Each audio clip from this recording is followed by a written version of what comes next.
News top 9ಗೆ ಸ್ವಾಗತ. ನಾನು ಸೌಮ್ಯ Hegde. Corona ಕಟ್ಟಿ ಹಾಕೋಕೆ ಇಡೀ ದೇಶಕ್ಕೆ ಬೀಳುತ್ತಾ ಬೀಗ. ಕೆಲವೇ ಕ್ಷಣಗಳಲ್ಲಿ ಬೆಂಗಳೂರಿನ ಲಾಕ್ ಭವಿಷ್ಯ ನಿರ್ಧಾರವಾಗುತ್ತಾ? ಚಾಮರಾಜನಗರ ಬಳಿಕ ಬೆಳಗಾವಿಯಲ್ಲಿ ನಡೆದಿದ್ದು ಹೇಗೆ ಮಹಾ ದುರಂತ? ಆರೋಪಗಳಿಗೆ ಸ್ಪಷ್ಟನೆ ನೀಡುತ್ತಾ ಕಣ್ಣೀರಿಟ್ಟಿದ್ದು ಯಾಕೆ ರೋಹಿಣಿ ಸಿಂಧೂರಿ? ಸುಪ್ರೀಂ ಕೋರ್ಟ್ ಸೂಚನೆ ಬೆನ್ನಲ್ಲೇ ಸಭೆ ನಡೆಸ್ತಾ ಇರೋ ಮೋದಿ ಲಾಕ್ಡೌನ್ ಘೋಷಿಸ್ತಾರಾ? ಮಹತ್ವದ ಕ್ಯಾಬಿನೆಟ್ ಸಭೆಯಲ್ಲಿ ಏನೆಲ್ಲ ಚರ್ಚೆಯಾಗ್ತಾ ಇದೆ? ಕರ್ನಾಟಕ ಮತ್ತೆ 10 ದಿನಗಳ ಕಾಲ ಲಾಕ್ ಆಗುತ್ತಾ? ನೋಡೋಣ ಮತ್ತೆ ಲಾಕ್ಡೌನ್ ನ್ಯೂಸ್ ಟಾಪ್ 9ನಲ್ಲಿ. ರಾಜ್ಯದಲ್ಲಿ ಮೇ 12ಕ್ಕೆ ಲಾಕ್ಡೌನ್ ಅಂತ್ಯವಾಗುವುದು ಬಹುತೇಕ ಅನುಮಾನವಾಗಿದೆ. ಈಗಾಗಲೇ ರಾಜ್ಯ ಸರ್ಕಾರ ಮೇ 12ರವರೆಗೆ ಲಾಕ್ಡೌನ್ ಜಾರಿಗೊಳಿಸಿದೆ. ಆದರೆ ಮೇ 12ರ ನಂತರ ಮತ್ತೆ 10 ದಿನ ಲಾಕ್ಡೌನ್ ಮುಂದುವರಿಯುವ ಸಾಧ್ಯತೆಗಳಿವೆ. ಕೊರೋನಾ ಕಟ್ಟಿಹಾಕಲು ಲಾಕ್ಡೌನ್ ಕೊನೆ ಅಸ್ತ್ರ ಎಂದಿದ್ದ ಪ್ರಧಾನಿ ಮೋದಿ ಇಂದು ಮಹತ್ವದ ನಿರ್ಧಾರ ಪ್ರಕಟಿಸಲಿದ್ದಾರೆ. ಸಚಿವ ಸಂಪುಟ ಸಭೆ ಬಳಿಕ ಈ ಬಗ್ಗೆ ಅಧಿಕೃತ ನಿರ್ಧಾರ ಹೊರಬೀಳಲಿದೆ.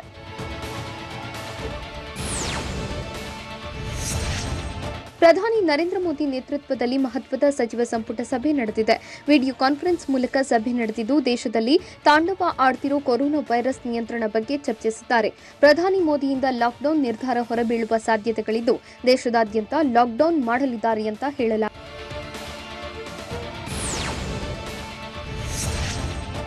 ನಿನ್ನೆ ಸಂಪುಟ ಸಭೆ ನಡೆಸಿದ ಸಿಎಂ ಬಿಎಸ್ ಯಡಿಯೂರಪ್ಪ ಮೇ 12ರವರೆಗೂ ಯಥಾಸ್ಥಿತಿ ಕಾಯ್ದುಕೊಳ್ಳುವುದಾಗಿ ಹೇಳಿದ್ರು. ಆದರೆ ಪ್ರಧಾನಿ ನರೇಂದ್ರ ಮೋದಿ ನಿರ್ಧಾರದ ಮೇಲೆ ರಾಜ್ಯದ ಭವಿಷ್ಯ ನಿಂತಿದೆ. ಮೇ 12ರ ನಂತರವೂ ಲಾಕ್ಡೌನ್ ಮುಂದುವರಿಯುವುದು ಬಹುತೇಕ ಪಕ್ಕಾ ಎನ್ನಲಾಗಿದ್ದು ಪ್ರಧಾನಿ ಮೋದಿ ನಿರ್ಧಾರಕ್ಕಾಗಿ ರಾಜ್ಯ ಸರ್ಕಾರ ಕಾಯ್ತಿದೆ.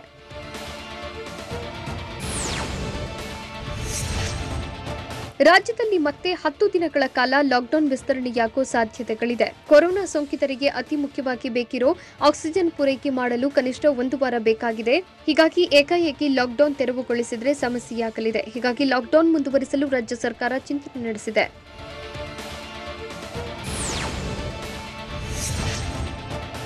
ಕೊರೋನಾ ಹಾವಳಿಗೆ ಕರುನಾಡು ಮತ್ತೆ 10 ದಿನಗಳ ಕಾಲ ಲಾಕ್ಡೌನ್ ಆಗೋದು ಪಕ್ಕಾ ಆಗಿದೆ. ಲಾಕ್ಡೌನ್ ತೆರವುಗೊಳಿಸಿದ್ರೆ ರಾಜ್ಯದಲ್ಲಿ ಕೋವಿಡ್ ಕೇಸ್ ಮತ್ತಷ್ಟು ಹೆಚ್ಚಾಗುವ ಆತಂಕ ಕಾಡುತ್ತಿದೆ. ಹೀಗಾಗಿ ಕೇಂದ್ರದ ತೀರ್ಮಾನ ಕಾದು ನೋಡಲು ಮುಖ್ಯಮಂತ್ರಿ ಬಿಎಸ್ ಯಡಿಯೂರಪ್ಪಗೆ ಸಂಪುಟ ಸಭೆಯಲ್ಲಿ ಹಿರಿಯ ಸಚಿವರು ಸಲಹೆ ನೀಡಿದ್ದಾರೆ. ಹೀಗಾಗಿ ಮೋದಿ ನಿರ್ಧಾರದ ಮೇಲೆ ರಾಜ್ಯದ ಭವಿಷ್ಯ ನಿಂತಿದ್ದು ಕೇಂದ್ರ ಸಚಿವ ಸಂಪುಟ ಸಭೆಯಲ್ಲಿ ಕೈಗೊಳ್ಳುವ ನಿರ್ಧಾರದ ಮೇಲೆ ಸಿಎಂ ಬಿಎಸ್ವೈ ತೀರ್ಮಾನ ಕೈಗೊಳ್ಳಲಿದ್ದಾರೆ.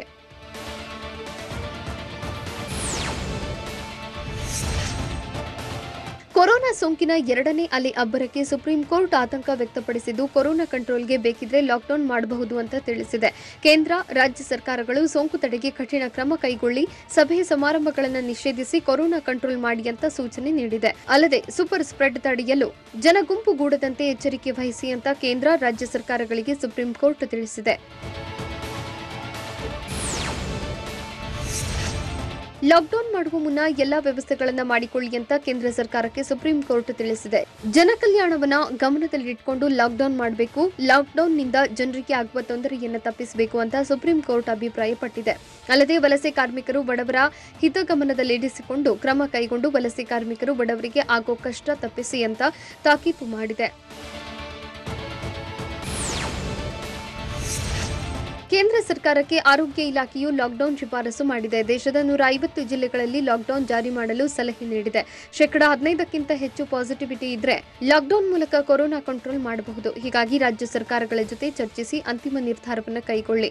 10% ಹೆಚ್ಚು ಪಾಸಿಟಿವಿಟಿ ಇರುವ ಕಡೆ ಸ್ಟ್ರಿಕ್ಟ್ ಕಂಟೈನ್ಮೆಂಟ್ ರೂಲ್ಸ್ ಜಾರಿಗೆ ತನ್ನಿ ಅಂತ ತಿಳಿಸಿದೆ. ಜೊತೆಗೆ ಕೊರೋನಾ ಚೈನ್ ಬ್ರೇಕ್ ಮಾಡಲು ಕನಿಷ್ಠ 1 ವಾರ ಲಾಕ್ಡೌನ್ ಬೇಕು ಎಂದು ಹೇಳಿದೆ. ಕೊಡಗಿನಲ್ಲಿ ಇಂದಿನಿಂದ ಲಾಕ್ಡೌನ್ ಜಾರಿ ಮಾಡಲಾಗಿದೆ. ದಿನೇ ದಿನೇ ಹೆಚ್ಚಾಗುತ್ತಿರೋ ಕೊರೋನಾ ನಿಯಂತ್ರಿಸಲು ಕಠಿಣ ನಿಯಮಗಳನ್ನು ಕೈಗೊಳ್ಳಲಾಗಿದೆ. ವಾರದ 5 ದಿನ ಕೊಡಗು ಸಂಪೂರ್ಣ ಲಾಕ್ಡೌನ್ ಆಗಿರಲಿದ್ದು ಮಂಗಳವಾರ, ಶುಕ್ರವಾರ ಮಾತ್ರ ಅಗತ್ಯ ಸೇವೆ ಲಭ್ಯವಿದೆ.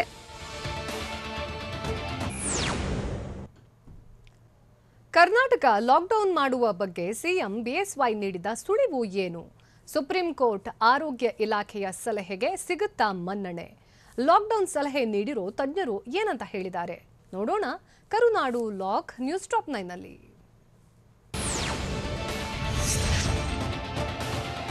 ಕೊರೋನಾ ಚೈನ್ ಬ್ರೇಕ್ ಮಾಡಲು ಇಡೀ ಭಾರತಕ್ಕೆ ಬೀಗ ಬೀಳುವ ಸಾಧ್ಯತೆಗಳಿವೆ. ಪ್ರಧಾನಿ ನರೇಂದ್ರ ಮೋದಿ ಮಹತ್ವದ ಕ್ಯಾಬಿನೆಟ್ ಸಭೆ ನಡೆಸಿದ್ದು, ಸುಪ್ರೀಂ ಕೋರ್ಟ್ ಸೂಚನೆ, ತಜ್ಞರ ಸಲಹೆ ಪರಿಗಣಿಸಿ ನಿರ್ಧಾರ ಕೈಗೊಳ್ಳಲಿದ್ದಾರೆ. ಪ್ರಧಾನಿ ಮೋದಿ ನಿರ್ಧಾರದ ಮೇಲೆ ದೇಶದ ಲಾಕ್ಡೌನ್ ಭವಿಷ್ಯ ನಿಂತಿದ್ದು, ಕೊರೋನಾ ಹೆಚ್ಚಿರುವ ರಾಜ್ಯಗಳಲ್ಲಿ ಲಾಕ್ಡೌನ್ ಅಸ್ತ್ರ ಪ್ರಯೋಗಿಸಲಿದ್ದಾರೆ. ಪ್ರಧಾನಿ ಮೋದಿ ಸಿಗ್ನಲ್ ಕೊಟ್ಟರೆ ಇವತ್ತೇ ಕರ್ನಾಟಕದಲ್ಲೂ ಕಂಪ್ಲೀಟ್ ಲಾಕ್ಡೌನ್ ಜಾರಿಯಾಗುವ ಸಾಧ್ಯತೆಗಳಿವೆ.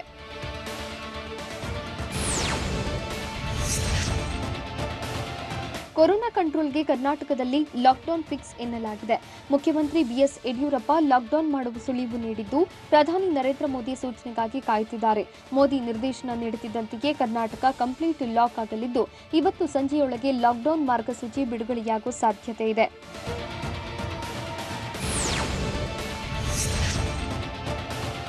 ಪ್ರಧಾನಿ ನರೇಂದ್ರ ಮೋದಿ ಗ್ರೀನ್ ಸಿಗ್ನಲ್ ಕೊಟ್ಟರೆ ಕರ್ನಾಟಕದಲ್ಲೂ ಲಾಕ್ಡೌನ್ ಜಾರಿ ಮಾಡೋ ಸಾಧ್ಯತೆಗಳಿವೆ. ಪ್ರಧಾನಿ ಮೋದಿ ಹೇಳಿದಂತೆ ನಾವು ಲಾಕ್ಡೌನ್ ಮಾಡ್ತೇವೆ ಅಂತ ಮುಖ್ಯಮಂತ್ರಿ ಬಿಎಸ್ ಯಡಿಯೂರಪ್ಪ ಹೇಳಿದ್ದಾರೆ. ಮೋದಿಯಿಂದ ಬರುವ ಸಲಹೆ ಸೂಚನೆಗಳನ್ನು ಪಾಲಿಸುತ್ತೇವೆ, ಅವರು ಕೊಟ್ಟ ನಿರ್ದೇಶನದಂತೆ ನಾವು ನಡೆದುಕೊಳ್ತೇವೆ ಎಂದು ಸಿಎಂ ಹೇಳಿದ್ದಾರೆ.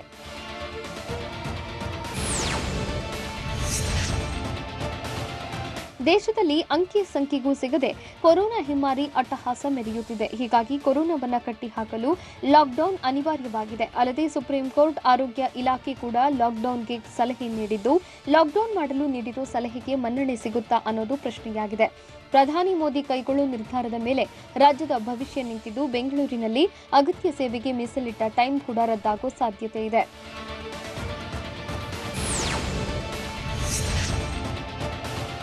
ಕರ್ನಾಟಕದಲ್ಲಿ ಲಾಕ್ಡೌನ್ ಮಾಡಲೇಬೇಕು ಅಂತ ತಜ್ಞರು ಹೇಳಿದ್ದಾರೆ. ಈ ಬಾರಿಯ ಲಾಕ್ಡೌನ್ನಿಂದ 5,000 ಸಾವುಗಳನ್ನು ಕಂಟ್ರೋಲ್ ಮಾಡೋದಕ್ಕೆ ಸಾಧ್ಯವಾಗಿದೆ. ಹೀಗಾಗಿ ಮುಂದಿನ 14 ದಿನ ಲಾಕ್ಡೌನ್ ವಿಧಿಸಿದ್ರೆ ಮತ್ತೆ 3,000ಕ್ಕೂ ಅಧಿಕ ಸೋಂಕಿತರು ಸಾವುಗಳನ್ನು ನಿಲ್ಲಿಸಬಹುದು. ಲಾಕ್ಡೌನ್ ಮೂಲಕ ಕರ್ನಾಟಕದಲ್ಲಿ ಸಾವಿನ ಸರಣಿಗೆ ಬ್ರೇಕ್ ಹಾಕಬಹುದು ಎಂದಿರೋ ತಜ್ಞರು ಮೇ 12ರ ನಂತರವೂ ಮತ್ತೆ 14 ದಿನ ಲಾಕ್ಡೌನ್ ಮಾಡೋದಕ್ಕೆ ಸಲಹೆ ನೀಡಿದ್ದಾರೆ.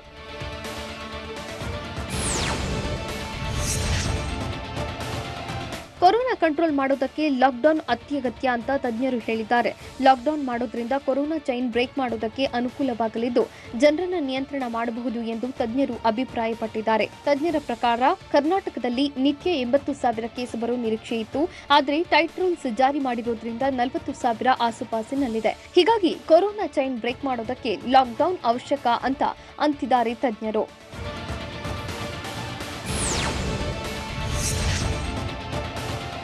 ಕೊರೋನಾ ನಿಯಂತ್ರಿಸಲು ರಾಜ್ಯದಲ್ಲಿರೋ ಲಾಕ್ಡೌನ್ ಮತ್ತಷ್ಟು ಕಠಿಣವಾಗಬೇಕು ಅಂತ ತಜ್ಞರು ಸಲಹೆ ನೀಡಿದ್ದಾರೆ. ಅಗತ್ಯ ವಸ್ತುಗಳ ಖರೀದಿಗೆ ಅವಕಾಶ ನೀಡಿದ್ರೂ ವಿಪರೀತವಾಗಿ ಜನ ಗುಂಪುಗೂಡೋದನ್ನ ಕಂಟ್ರೋಲ್ ಮಾಡಲೇಬೇಕು. ಖರೀದಿ ಹೆಸರಲ್ಲಿ ಜನ ಗುಂಪುಗೂಡೋದನ್ನ ತಡೆ ಹಿಡಿಯಬೇಕಿದೆ. ಸದ್ಯ ಇರೋ ಟೈಮ್ನಲ್ಲಿ ಲಿಮಿಟ್ ಹೆಚ್ಚಾಗ್ತಿದ್ದು, ಮತ್ತಷ್ಟು ಕಡಿಮೆ ಮಾಡಬೇಕು ಅಂತ ತಿಳಿಸಿದ್ದಾರೆ.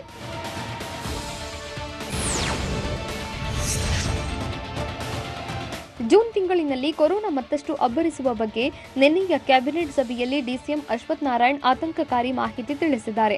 ಕೋವಿಡ್ ಟಾಸ್ಕ್ ಫೋರ್ಸ್ ಅಧ್ಯಕ್ಷರಾಗಿರೋ ಡಾಕ್ಟರ್ ಅಶ್ವಥ್ ನಾರಾಯಣ್ ರಾಜ್ಯದ ಪಾಲಿನ ಆಕ್ಸಿಜನ್ ರಾಜ್ಯವೇ ಬಳಕೆ ಮಾಡಲು ಒತ್ತಾಯಿಸಿದ್ದಾರೆ. ಈ ಬಗ್ಗೆ ಅನುಮತಿ ಪಡೆಯುವಂತೆ ಸಿಎಂ ಮೇಲೆ ಸಚಿವರು ಒತ್ತಡ ತಂದಿದ್ದು, ಕೇಂದ್ರದ ಜೊತೆ ಸತತವಾಗಿ ಸಂಪರ್ಕದಲ್ಲಿದ್ದೇನೆ ಎಂದು ಸಿಎಂ ಮಾಹಿತಿ ನೀಡಿದ್ದಾರೆ. ಬೆಂಗಳೂರು ಲಾಕ್ಡೌನ್ ಬಗ್ಗೆ ಹಿಂದೆ ಪರಿಷ್ಕೃತ ಮಾರ್ಗಸೂಚಿ ಪ್ರಕಟವಾಗುತ್ತಾ? ರಾಜಧಾನಿಗೆ ಬೀಗ ಹಾಕೋದ್ರ ಬಗ್ಗೆ ಗೃಹ ಸಚಿವರು ಹೇಳಿದ್ದೇನು? ಹಾಲು, ಹಣ್ಣು, ತರಕಾರಿ, ದಿನಸಿ ಖರೀದಿಗೆ ಇರೋ ಟೈಮ್ ಲಿಮಿಟ್ ಕೂಡ ಬದಲಾಗುತ್ತಾ? ನೋಡೋಣ. ಬೆಂಗಳೂರಿಗೆ ಬೀಗ ನ್ಯೂಸ್ ಟಾಪ್ 9ನಲ್ಲಿ.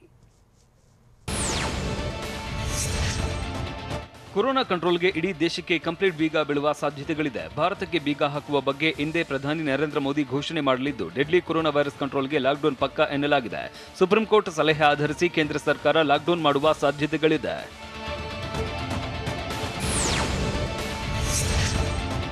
ಕೇಂದ್ರ ಸರ್ಕಾರದ ನಿರ್ಧಾರದ ಬಳಿಕ ತಮ್ಮ ತೀರ್ಮಾನ ಮಾಡ್ತೇವೆ ಅಂತ ವಿಧಾನಸೌಧದಲ್ಲಿ ಗೃಹ ಸಚಿವ ಬಸವರಾಜ ಬೊಮ್ಮಾಯಿ ಹೇಳಿದ್ದಾರೆ. ನಮ್ಮ ಕರ್ಫ್ಯೂ 12ರವರೆಗೂ ಇದೆ.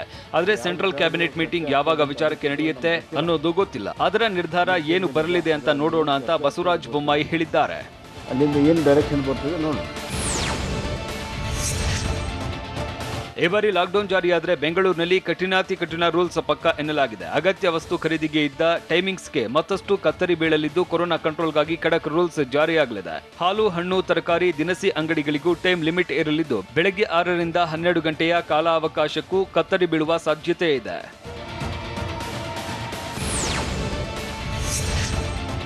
ಬೆಂಗಳೂರಿನಲ್ಲಿ ಇನ್ನಷ್ಟು ಟೈಟ್ ರೂಲ್ಸ್ ಜಾರಿಯಾಗುವ ಸಾಧ್ಯತೆಗಳಿದ್ದು ಎಲ್ಲಾ ಸೇವೆಗಳು ಕಂಪ್ಲೀಟ್ ಬಂದ್ ಆಗಲಿದೆ ಎನ್ನಲಾಗಿದೆ. ಹೋಟೆಲ್ಗಳಲ್ಲಿ ಪಾರ್ಸೆಲ್ ಬಂದ್, ಬಾರ್, ರೆಸ್ಟೋರೆಂಟ್ಗಳು ಕಂಪ್ಲೀಟ್ ಲಾಕ್ ಆಗ್ತಾವಾ ಅನ್ನೋ ಪ್ರಶ್ನೆ ಉದ್ಭವಿಸಿದೆ. ಅಲ್ಲದೆ ಆಟೋ, ಬಸ್, ರೈಲು ಸ್ತಬ್ಧವಾಗುತ್ತಾ, ಕಟ್ಟಡ ಕಾಮಗಾರಿ ಕೂಡ ಬಂದ್ ಆಗುತ್ತಾ ಅನ್ನೋದು ಕಾದು ನೋಡಬೇಕಿದೆ.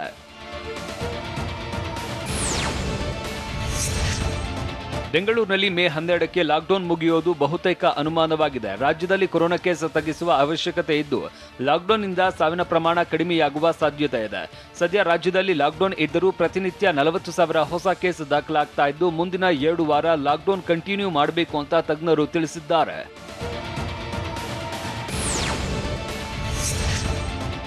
ಕೊರೋನಾ ನಿಯಂತ್ರಣ ಬಗ್ಗೆ ಪ್ರಧಾನಿ ನರೇಂದ್ರ ಮೋದಿ ಮಹತ್ವದ ಸಭೆ ನಡೆಸಿದ್ದು ಮೋದಿ ನಿರ್ಧಾರದ ಮೇಲೆ ಬೆಂಗಳೂರಿನ ಭವಿಷ್ಯ ನಿಂತಿದೆ. ಆದರೆ ತತ್ತರಿಸಿ ಹೋಗಿರುವ ಆರೋಗ್ಯ ಕ್ಷೇತ್ರ ಬಲಗೊಳಿಸುವುದಕ್ಕೆ ಲಾಕ್ಡೌನ್ ಅತ್ಯಗತ್ಯವಾಗಿದೆ. ತಜ್ಞರ ಪ್ರಕಾರ ಮೇ 15ರ ನಂತರ ಈಗಿನಕ್ಕಿಂತ ಸೋಂಕು ದುಪ್ಪಟ್ಟಾಗುವ ಸಾಧ್ಯತೆ ಇದ್ದು oxygen bed, ICU bed, ventilator ನಿಯೋಗಿಸುವುದಕ್ಕೆ ಬೆಂಗಳೂರು ಸೇರಿದಂತೆ ಕರ್ನಾಟಕದಲ್ಲಿ ಲಾಕ್ಡೌನ್ ವಿಸ್ತರಣೆ ಅಗತ್ಯ ಅಂತ ತಜ್ಞರು ಹೇಳಿದ್ದಾರೆ.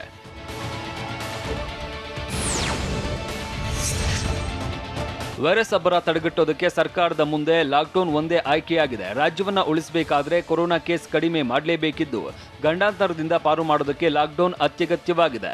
ಲಾಕ್ಡೌನ್ ಮಾಡದಿದ್ರೆ ವೈರಸ್ ಆರ್ಭಟ ಮತ್ತಷ್ಟು ಹೆಚ್ಚಾಗಲಿದ್ದು ಲಾಕ್ಡೌನ್ ಮುಂದುವರಿಸಿದ್ರೆ ಸೋಂಕಿನ ಪ್ರಮಾಣ ಇಳಿಕೆಯಾಗಲಿದೆ. ಹೀಗಾಗಿ ವೈರಸ್ ಚೈನ್ ಲಿಂಕ್ ಬ್ರೇಕ್ ಮಾಡೋದಕ್ಕೆ ಲಾಕ್ಡೌನ್ ಅತ್ಯಗತ್ಯವಾಗಿದೆ.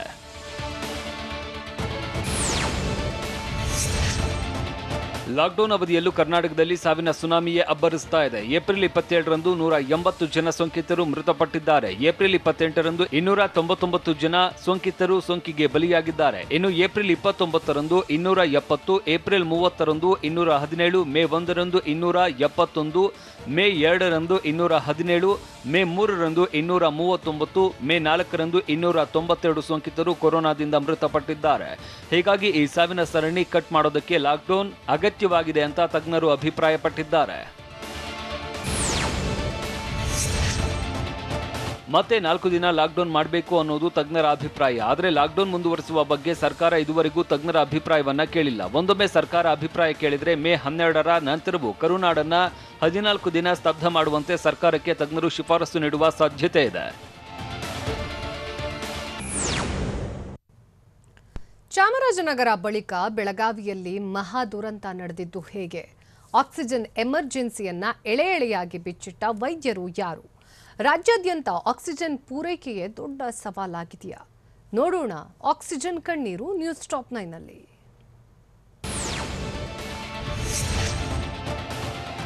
ಕ್ಷಣ ಕ್ಷಣಕ್ಕೂ ರಾಜ್ಯದಲ್ಲಿ ಭಯಾನಕ ಪರಿಸ್ಥಿತಿ ನಿರ್ಮಾಣವಾಗುತ್ತಿದ್ದು ಘನಘೋರ ಸ್ಥಿತಿಗೆ ಕರ್ನಾಟಕ ತಲುಪಿದೆ. ಚಾಮರಾಜನಗರ, ಕಲಬುರಗಿ ಬಳಿಕ ಆಕ್ಸಿಜನ್ ಇಲ್ಲದೆ ಬೆಳಗಾವಿಯಲ್ಲಿ 4 ಮೃತಪಟ್ಟಿದ್ದಾರೆ. ಕಣ್ಣೀರಿಟ್ಟರೂ ಬೆಡ್ ಸಿಗದೆ ರೋಗಿಗಳು ಸಾವಿಗೀಡಾಗಿದ್ದಾರೆ. ಉಸಿರಾಟ ಸಮಸ್ಯೆಯಿಂದ ಬಿಮ್ಸ್ ಆಸ್ಪತ್ರೆಯಲ್ಲಿ 4 ಗಂಟೆಗಳ ಹಿಂದೆ ದಾಖಲಾಗಿದ್ದ ವ್ಯಕ್ತಿ ಮೃತಪಟ್ಟಿದ್ದಾರೆ.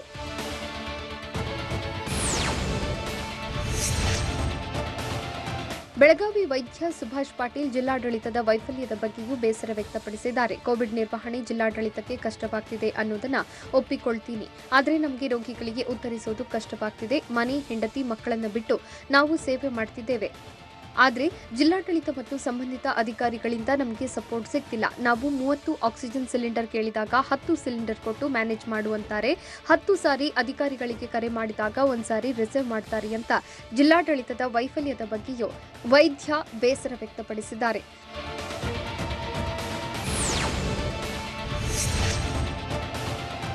ನಿನ್ನೆ ಮತ್ತು ಮೊನ್ನೆ ಆಕ್ಸಿಜನ್ ಕೊರತೆಯಿಂದ ಬೆಳಗಾವಿಯಲ್ಲಿ ಹೆಚ್ಚು ಸಾವಾಗಿದೆ. ಅಧಿಕಾರಿಗಳು ಸಭೆಗೆ ಕರೆದು ಆಕ್ಸಿಜನ್ ಕೊರತೆ ಬಗ್ಗೆ ಯಾರಿಗೂ ಹೇಳಬೇಡಿ, ನಾವು ಕೊಡ್ತೀವಿ ಅಂತಾರೆ. ವೈದ್ಯಕೀಯ ಸೇವೆಗಿಂತ ನಮಗೆ ಕೆಲಸ ಜಾಸ್ತಿ ಆಗ್ತಿದೆ ಅಂತ ವೈದ್ಯ ಪಾಟೀಲ್ ಅಸಮಾಧಾನ ಹೊರಹಾಕಿದ್ದಾರೆ. ನಿನ್ನೆ 25 ರೋಗಿಗಳನ್ನು ಡಿಸ್ಚಾರ್ಜ್ ಮಾಡಿ ಬೇರೆಡೆ ಹೋಗಿ ಎಂದಿದ್ದೇವೆ. ಅಧಿಕಾರಿಗಳಿಗೆ ಕರೆ ಮಾಡಿದ್ರೆ ಮ್ಯಾನೇಜ್ ಮಾಡಿ ಅಂತಾರೆ. ಆದರೆ ಆಕ್ಸಿಜನ್ ಇಲ್ಲ ಅಂದ್ರೆ ನಾವು ಕೈ ಹಿಡಿದು ಪಂಪ್ ಹೊಡೆಯೋಕ್ಕಾಗುತ್ತಾ ಅಂತ ಡಾಕ್ಟರ್ ಸುಭಾಷ್ ಅಧಿಕಾರಿಗಳ ವಿರುದ್ಧ ಸ್ವಲ್ಪ ಗರಂ ಕೂಡ ಆಗಿದ್ದಾರೆ.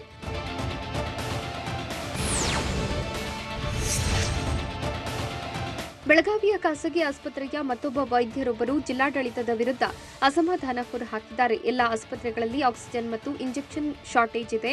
ಕಳೆದ 4 ದಿನಗಳಿಂದ ಬೆಳಗಾವಿಯಲ್ಲಿ ಆಕ್ಸಿಜನ್ ಸರಾಸರಿ 0 ಇದೆ ಅಂತ ಖಾಸಗಿ ಆಸ್ಪತ್ರೆ ವೈದ್ಯ ಅಮಿತ್ ಬಾಥೆ ಹೇಳಿದ್ದಾರೆ. ಬಹುತೇಕ ಖಾಸಗಿ ಆಸ್ಪತ್ರೆಗಳಲ್ಲಿ ಸದ್ಯ ಬೇಸಿಕ್ ಟ್ರೀಟ್ಮೆಂಟ್ ಮಾತ್ರ ನೀಡಲಾಗ್ತಿದೆ. ರೋಗಿ ಸಂಬಂಧಿಕರಿಗೆ ಆಕ್ಸಿಜನ್ ಸಿಲಿಂಡರ್ ಅರೇಂಜ್ ಮಾಡಿ ಅನ್ನೋ ಪರಿಸ್ಥಿತಿ ಬಂದಿದೆ. ಆಕ್ಸಿಜನ್ ಇಲ್ಲ ಅಂದ್ರೆ ಆಸ್ಪತ್ರೆ ನಡೆಸೋಕೆ ಆಗೋದೇ ಇಲ್ಲ.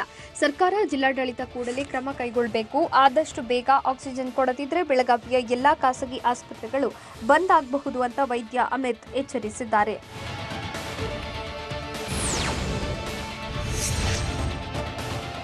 ಕದ್ದು ಮುಚ್ಚಿ ಆಕ್ಸಿಜನ್ ಸಿಲಿಂಡರ್ ಸಾಗಿಸುತ್ತಿದ್ದ ಆಕ್ಸಿಜನ್ ಘಟಕವೊಂದಕ್ಕೆ ಕಲಬುರಗಿ ಜಿಲ್ಲಾಡಳಿತ ಬಿಸಿ ಮುಟ್ಟಿಸಿದೆ. ನಂದೂರು ಕೈಗಾರಿಕಾ ಪ್ರದೇಶದಲ್ಲಿರುವ ವಿಜಯ ಆಕ್ಸಿಜನ್ ಇಂಡಸ್ಟ್ರೀಸ್ ಮಹಾರಾಷ್ಟ್ರ, ತೆಲಂಗಾಣಕ್ಕೆ ಕದ್ದು ಮುಚ್ಚಿ ಸಿಲಿಂಡರ್ ಸಾಗಿಸುತ್ತಿದೆ ಅನ್ನೋ ದೂರು ಕೇಳಿ ಬಂದಿತ್ತು. ಹೀಗಾಗಿ ಅಧಿಕಾರಿಗಳು ರಾತ್ರಿ ದಾಳಿ ನಡೆಸಿದ್ದು, ಈ ವೇಳೆ ಆಕ್ಸಿಜನ್ ಘಟಕದ ಸಿಬ್ಬಂದಿಯ ಅಕ್ರಮ ಬಯಲಾಗಿದೆ. ತಕ್ಷಣವೇ ಅಧಿಕಾರಿಗಳು ಆಕ್ಸಿಜನ್ ಘಟಕವನ್ನು ವಶಕ್ಕೆ ಪಡೆದಿದ್ದು ತಾವೇ ನಿರ್ವಹಣೆ ಮಾಡುತ್ತಿದ್ದಾರೆ.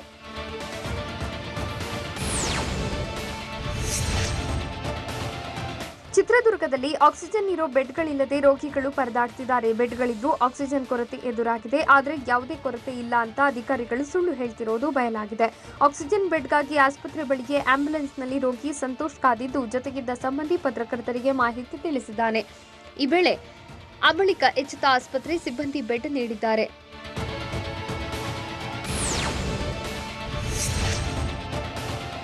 ರಾಜ್ಯದಾದ್ಯಂತ ಆಕ್ಸಿಜನ್ ಪೂರೈಕೆ ಮಾಡುವುದೇ ದೊಡ್ಡ ಸವಾಲಾಗಿದೆ. ಆಕ್ಸಿಜನ್ ಸಪ್ಲೈ ಮಾಡಲು 93 ವಾಹನಗಳಿದ್ದು, ಲಿಕ್ವಿಡ್ ಆಕ್ಸಿಜನ್ ಸರಬರಾಜು ಮಾಡುವ ವಾಹನಗಳ ಸಮಸ್ಯೆ ಉದ್ಭವವಾಗಿದೆ. ಲಿಕ್ವಿಡ್ ಆಕ್ಸಿಜನ್ ಅನ್ನ -193 ಡಿಗ್ರಿಯಲ್ಲಿ ಒಯ್ಯಬೇಕು. ಅದಕ್ಕೆ ಡಬಲ್ ಜಾಕೆಟ್ ಇರುವ ವಾಹನಗಳು ಬೇಕು. ಆದರೆ ಆಕ್ಸಿಜನ್ ಪೂರೈಸಲು ವಾಹನಗಳ ಸಮಸ್ಯೆ ಶುರುವಾಗಿದೆ. ಹೀಗಾಗಿ ಆಕ್ಸಿಜನ್ ವಾಹನಗಳಿಗೆ ಗ್ರೀನ್ ಕಾರಿಡಾರ್ ನೀಡಲು ತೀರ್ಮಾನ ಮಾಡಲಾಗಿದೆ. ರಾತ್ರಿ ಹೊತ್ತು ಬಳ್ಳಾರಿಯಿಂದ ಬೆಂಗಳೂರಿಗೆ ಬರುವ ಆಕ್ಸಿಜನ್ ವಾಹನಗಳಿಗೆ ಈ ವ್ಯವಸ್ಥೆ ಕಲ್ಪಿಸಲು ನಿರ್ಧರಿಸಲಾಗಿದೆ.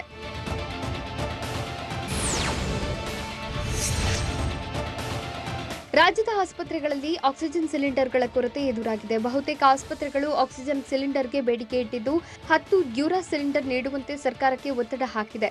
ವಾಸ್ತವವಾಗಿ ಕೊರೋನಾ ಭೀತಿ ಹೆಚ್ಚಾದ ಕಾರಣ ರೋಗಿಗಳು ಆಕ್ಸಿಜನ್ ಸಿಲಿಂಡರ್ಗಳನ್ನು ಮನೆಗೆ ತೆಗೆದುಕೊಂಡು ಹೋಗ್ತಿದ್ದು, ಸಿಲಿಂಡರ್ಗಳ ಕೊರತೆ ಜಾಸ್ತಿಯಾಗಿದೆ. ಸಿಲಿಂಡರ್ಗಳನ್ನು ವಾಪಸ್ ಕೊಡದೆ ಮನೆಯಲ್ಲಿ ಇರಿಸಿಕೊಳ್ತಿರೋದು ಕೂಡ ಸಮಸ್ಯೆ ಉಲ್ಬಣಕ್ಕೆ ಕಾರಣವಾಗಿದೆ.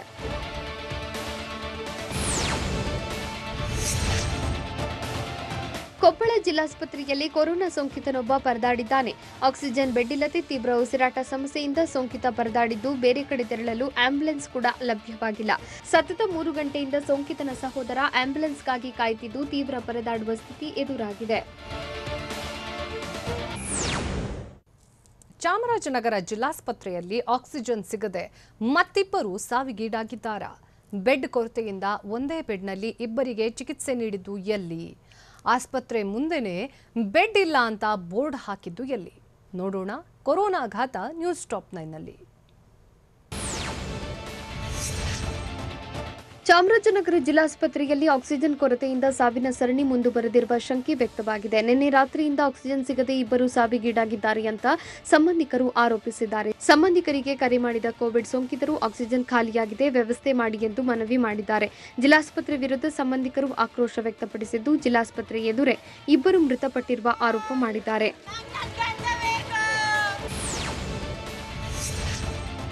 ಚಾಮರಾಜನಗರ ಜಿಲ್ಲಾಸ್ಪತ್ರೆ ಅವ್ಯವಸ್ಥೆಯ ಆಗರವಾಗಿದೆ. ಬೆಡ್ ಇಲ್ಲ, ಆಕ್ಸಿಜನ್ ಇಲ್ಲ, ಏನಾದ್ರೂ ಹೇಳೋರಿಲ್ಲ, ಕೇಳೋರಿಲ್ಲದಂತಾಗಿದೆ ಜಿಲ್ಲಾಸ್ಪತ್ರೆ. ರೋಗಿಗಳಿಗೆ ನೆಲದ ಮೇಲೆ ಮಲಗಿಸಿ ಟ್ರೀಟ್ಮೆಂಟ್ ಕೊಡ್ತಿದ್ದು, ಮತ್ತೊಂದೆಡೆ ಒಂದೇ ಬೆಡ್ ಮೇಲೆ ಇಬ್ಬರು ಕೊರೋನಾ ರೋಗಿಗಳಿಗೆ ಚಿಕಿತ್ಸೆ ನೀಡುತ್ತಿದ್ದಾರೆ. ಮನೆಯಿಂದ ತಂದ ಚಾಪೆ ಬೆಡ್ಶೀಟ್ ಮೇಲೆ ಮಲಗಬೇಕಿದ್ದು, ಒಂದೇ ಸಿಲಿಂಡರ್ ಮೂಲಕ ಇಬ್ಬರಿಗೆ ಆಕ್ಸಿಜನ್ ಪೂರೈಸುತ್ತಿದ್ದಾರೆ.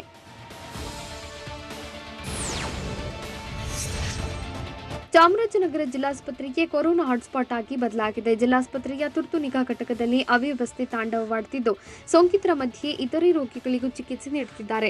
ಅವ್ಯವಸ್ಥೆ ಬಗ್ಗೆ ಪ್ರಶ್ನಿಸಿದರೆ ಸಿಬ್ಬಂದಿ ಹಾರಿಕೆ ಉತ್ತರ ನೀಡುತ್ತಿದ್ದು, ನೆಲದ ಮೇಲೆ ಮಲಗಿರುವವರು ರೋಗಿಗಳು ಅಲ್ಲ, ಊರಿಗೆ ಹೋಗಲು ಬಸ್ ಸಿಗದೆ ಇಲ್ಲಿ ಮಲಗಿದ್ದಾರೆ ಅಂತ ಹೇಳಿದ್ದಾರೆ. ಒಂದೇ ದಿನ 23 ರೋಗಿಗಳು ಸಾವಿಗೀಡಾದರೂ ಚಾಮರಾಜನಗರ ಜಿಲ್ಲಾಸ್ಪತ್ರೆ ಇನ್ನೂ ಎಚ್ಚೆತ್ತುಕೊಂಡಿಲ್ಲ.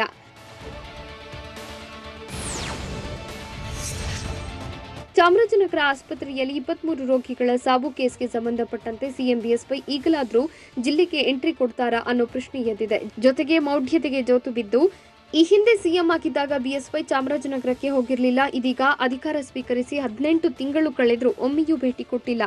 ಇದೀಗ 24 ಜನ ರೋಗಿಗಳು ಮೃತಪಟ್ಟಿದ್ದು, ಇಂಥ ಸಂಕಷ್ಟ ಪರಿಸ್ಥಿತಿಯಲ್ಲಾದರೂ ಚಾಮರಾಜನಗರಕ್ಕೆ ಬರ್ತಾರಾ ಅಂತ ಜಿಲ್ಲೆಯ ಜನ ನಿರೀಕ್ಷೆಯಲ್ಲಿದ್ದಾರೆ.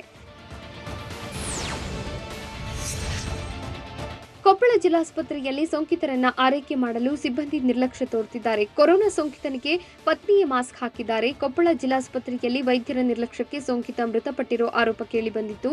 ಇದರ ಬೆನ್ನಲ್ಲೇ ಆಸ್ಪತ್ರೆಯ ಕೋವಿಡ್ ವಾರ್ಡ್ನಲ್ಲಿ ಸೋಂಕಿತನಿಗೆ ಪತ್ನಿಯೇ ಮಾಸ್ಕ್ ಹಾಕಿದ್ದು ವಿಡಿಯೋ ವೈರಲ್ ಆಗಿದೆ.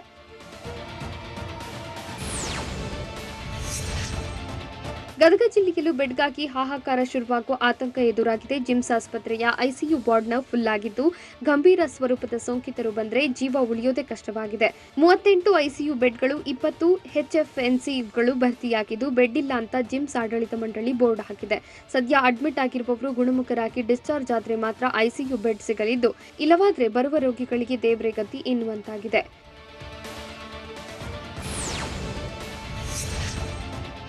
ಹುಬ್ಬಳ್ಳಿಯ ಕಿಮ್ಸ್ ಆವರಣದಲ್ಲಿ 144 ಸೆಕ್ಷನ್ ಜಾರಿ ಮಾಡಲಾಗಿದೆ. ಕೊರೋನಾ ಹೆಚ್ಚಾಗ್ತಿರೋದ್ರಿಂದ ಹುಬ್ಬಳ್ಳಿ ಧಾರವಾಡ ಪೊಲೀಸ್ ಆಯುಕ್ತ ಲಭುರಾಮ್ ಆದೇಶ ಮಾಡಿದ್ದು, ರೋಗಿಯ ಸಂಬಂಧಿಕರಿಗೂ ಆಸ್ಪತ್ರೆಯ ಆವರಣದೊಳಗೆ ಪ್ರವೇಶ ನಿಷೇಧ ಮಾಡಲಾಗಿದೆ. ಕಿಮ್ಸ್ ಆಸ್ಪತ್ರೆ ಸಂಪೂರ್ಣ ಕೊರೋನಾ ಆಸ್ಪತ್ರೆಯಾಗಿ ಜನಸಂದಣಿ ಸೇರುವುದನ್ನು ತಪ್ಪಿಸಲು ನಿಷೇಧಾಜ್ಞೆ ಜಾರಿಗೊಳಿಸಲಾಗಿದೆ.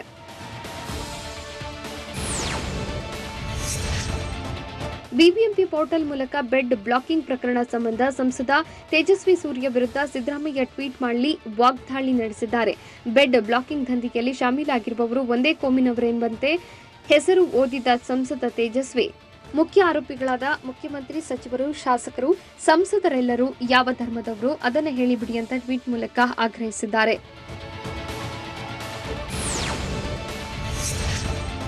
ಸ್ಮಶಾನದಲ್ಲಿ ಹೆಣಗಳ ಸಾಲು ಬೆಳೆಯುತ್ತಿದ್ದು, ಇದೇನಾ ಪ್ರಧಾನಿ ಮೋದಿಯವರು ಉತ್ತಮ ದಿನಗಳು ಅಂತ ವಿಪಕ್ಷ ನಾಯಕ ಸಿದ್ದರಾಮಯ್ಯ ಪ್ರಶ್ನಿಸಿದ್ದಾರೆ. ಕೇಂದ್ರ, ರಾಜ್ಯದಲ್ಲಿ ಬಿಜೆಪಿ ಅಧಿಕಾರಕ್ಕೆ ಬಂದರೆ ರಾಜ್ಯದ ಜನತೆಯ ಭಾಗ್ಯದ ಬಾಗಿಲು ತೆರೆಯುತ್ತದೆ ಎಂದಿದ್ರು.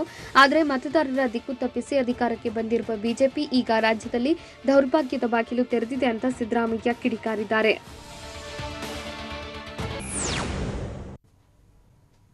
ಮೈಸೂರು ಜಿಲ್ಲಾಧಿಕಾರಿ ರೋಹಿಣಿ ಸಿಂಧೂರಿ ಕಣ್ಣೀರಿಟ್ಟಿದ್ದು ಯಾಕೆ? ಆಕ್ಸಿಜನ್ ತಡೆದಿದ್ದಾರೆ ಎಂದಿದ್ದ ಚಾಮರಾಜನಗರ ಜಿಲ್ಲಾಧಿಕಾರಿಗೆ ಸಿಂಧೂರಿ ಕೊಟ್ಟ ತಿರುಗೇಟು ಏನು? ಅಧಿಕಾರಿಗಳಿಗೆ ಶಾಸಕ ನಾಗೇಂದ್ರ ತರಾಟೆ ತೆಗೆದುಕೊಂಡಿದ್ದು ಯಾಕೆ? ನೋಡೋಣ ಕರ್ನಾಟಕ ನ್ಯೂಸ್ ಟಾಪ್ 9ನಲ್ಲಿ.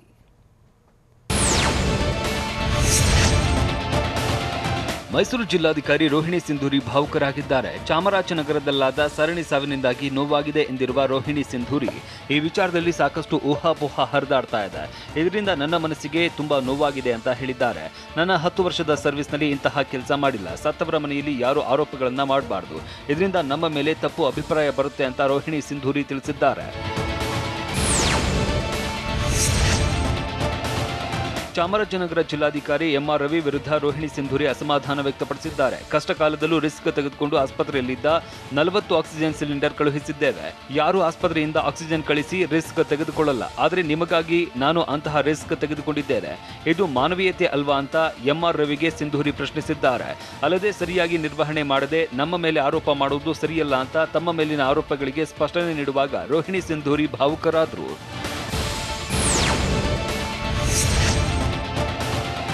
ಜಿಲ್ಲಾಸ್ಪತ್ರೆಯಲ್ಲಿನ ದುರಂತದ ಬಳಿಕ ಚಾಮರಾಜನಗರ ಜಿಲ್ಲಾಧಿಕಾರಿ ಎಂಆರ್ ರವಿ ಫುಲ್ ಸೈಲೆಂಟ್ ಆಗಿದ್ದಾರೆ.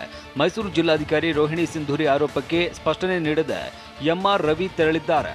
ಜಿಲ್ಲಾಸ್ಪತ್ರೆಯ ದಾಖಲೆ ಸೀಸ್ ಮಾಡೋದಕ್ಕೆ ಕೋರ್ಟ್ ಆದೇಶ ನೀಡುತ್ತಾ ಇದ್ದಂತೆ ಜಿಲ್ಲಾಧಿಕಾರಿಗಳು ಸಭೆ ನಡೆಸಿದ್ರು. ಸಭೆಯಲ್ಲಿ ಎಲ್ಲ ನೋಡೆಲ್ ಅಧಿಕಾರಿಗಳು ಭಾಗಿಯಾಗಿದ್ರು. ಆದರೆ ಸಭೆ ಬಳಿಕ ಯಾವುದೇ ಪ್ರತಿಕ್ರಿಯೆ ನೀಡೋದಕ್ಕೆ ಜಿಲ್ಲಾಧಿಕಾರಿ ರವಿ ನಿರಾಕರಿಸಿದ್ದಾರೆ.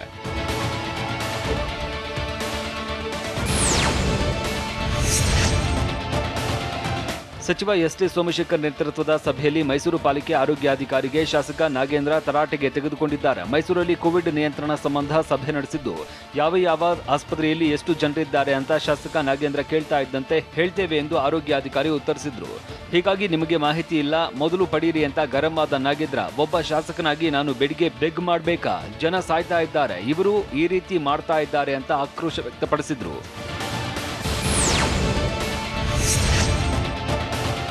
ಬಿಬಿಎಂಪಿ ಪೋರ್ಟಲ್ ಮೂಲಕ ಬೆಡ್ ಬ್ಲಾಕಿಂಗ್ ಪ್ರಕರಣ ಚಾಮರಾಜನಗರ ವಿಚಾರ ಡೈವರ್ಟ್ ಮಾಡುವ ಕೆಲಸ ಅಂತ ಮೈಸೂರಿನಲ್ಲಿ ಕೆಪಿಸಿಸಿ ವಕ್ತಾರ ಎಂ ಲಕ್ಷ್ಮಣ್ ಆರೋಪಿಸಿದ್ದಾರೆ. ಸ್ಕ್ಯಾಮ್ ಬಯಲು ಮಾಡಿದ್ದಾಗಿ ತೇಜಸ್ವಿ ಸೂರ್ಯ ಹೇಳ್ತಾರೆ. ಹಾಗಾದ್ರೆ ಈಗ ಬಿಬಿಎಂಪಿ ಯಾರ ಕಂಟ್ರೋಲ್ನಲ್ಲಿದೆ? ಬೆಂಗಳೂರು ಉಸ್ತುವಾರಿ ನಿಮ್ಮ ಪಕ್ಷದವರೇ ಅಲ್ವಾ? ಪ್ರಕರಣ ಸಂಬಂಧ ಯಾರನ್ನೋ ಸಸ್ಪೆಂಡ್ ಮಾಡೋದಲ್ಲ, ಅವರ ಹಿಂದೆ ಯಾರಿದ್ದಾರೆ ಅನ್ನೋದನ್ನ ಹೇಳಬೇಕು ಅಂತ ಲಕ್ಷ್ಮಣ್ ಆಗ್ರಹಿಸಿದ್ದಾರೆ. ಯಾದಗಿರಿ ಜಿಲ್ಲೆ ಸುರಪುರ ಕ್ಷೇತ್ರದ ಬಿಜೆಪಿ ಶಾಸಕ ರಾಜು ಗೌರ ಜಿಲ್ಲಾಡಳಿತ ಮತ್ತು ಸರ್ಕಾರದ ವಿರುದ್ಧ ಆಕ್ರೋಶ ಹೊರಹಾಕಿದ್ದಾರೆ. ಡಿಎಚ್ಒ ರೆಮ್ಡಿಸಿವಿಯರ್ ಇಂಜೆಕ್ಷನ್ ಕೊರತೆ ಇಲ್ಲ ಅಂತಾರೆ, ಆದರೆ ವಾಸ್ತವವಾಗಿ ಜಿಲ್ಲೆಯಲ್ಲಿ ರೆಮ್ಡಿಸಿವಿಯರ್ ಇಂಜೆಕ್ಷನ್ ಕೊರತೆ ಇದೆ ಅಂತ ಟಿವಿ9ಗೆ ಕರೆ ಮಾಡಿ ಶಾಸಕ ರಾಜು ಗೌಡ ಅಸಮಾಧಾನ ಹೊರಹಾಕಿದ್ದಾರೆ. ಜಿಲ್ಲಾಡಳಿತ ಮತ್ತು ತಮ್ಮದೇ ಸರ್ಕಾರದ ವಿರುದ್ಧ ಹರಿಹಾಯ್ದಿದ್ದಾರೆ.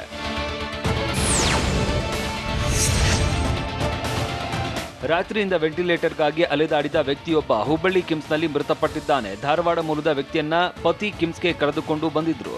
ಅದಕ್ಕೂ ಮುನ್ನ ವೆಂಟಿಲೇಟರ್ ಬೆಡ್ಗಾಗಿ ವಿವಿಧ ಆಸ್ಪತ್ರೆ ತಿರುಗಿದ್ರು. ಆದರೆ ಕಿಮ್ಸ್ ದಾಖಲಿಸಿದ ಬಳಿಕ ವಾರ್ಡ್ಗೆ ಶಿಫ್ಟ್ ಮಾಡುವಾಗ ವ್ಯಕ್ತಿ ಅಸುನೀಗಿದ್ದಾನೆ. ದಾವಣಗೆರೆಯ ಜಿಲ್ಲಾಸ್ಪತ್ರೆಯಲ್ಲಿ ಲಸಿಕೆ ಪಡೆಯುವುದಕ್ಕೆ ಜನ ಮುಗಿಬಿದ್ದಿದ್ರು. ಕೊರೋನಾ 2ನೇ ಅಲೆ ಮಧ್ಯೆ ಲಸಿಕೆ ಪಡೆಯುವುದಕ್ಕೆ ಜನ ಸರತಿ ಸಾಲಲ್ಲಿ ನಿಂತಿದ್ರು. ಸುಮಾರು 400ಕ್ಕೂ ಹೆಚ್ಚು ಮಂದಿಯಿಂದ ಕಿಲೋಮೀಟರ್ನಷ್ಟು ಕ್ಯೂ ನಿಂತಿದ್ರು. ಸದ್ಯ 45 ವರ್ಷ ಮೇಲ್ಪಟ್ಟವರಿಗೆ ಲಸಿಕೆ ನೀಡಲಾಗ್ತಾ ಇದ್ದು, ವ್ಯಾಕ್ಸಿನ್ ಪಡೆಯುವುದಕ್ಕೆ ಜನಜಾತ್ರೆಯೇ ನಡೆದಿತ್ತು. ಇದು ಇವತ್ತಿನ ನ್ಯೂಸ್ ಟಾಪ್ 9. ನಿರಂತರ ಸುದ್ದಿಗಾಗಿ ನೋಡ್ತಾ ಇರಿ ಟಿವಿ9.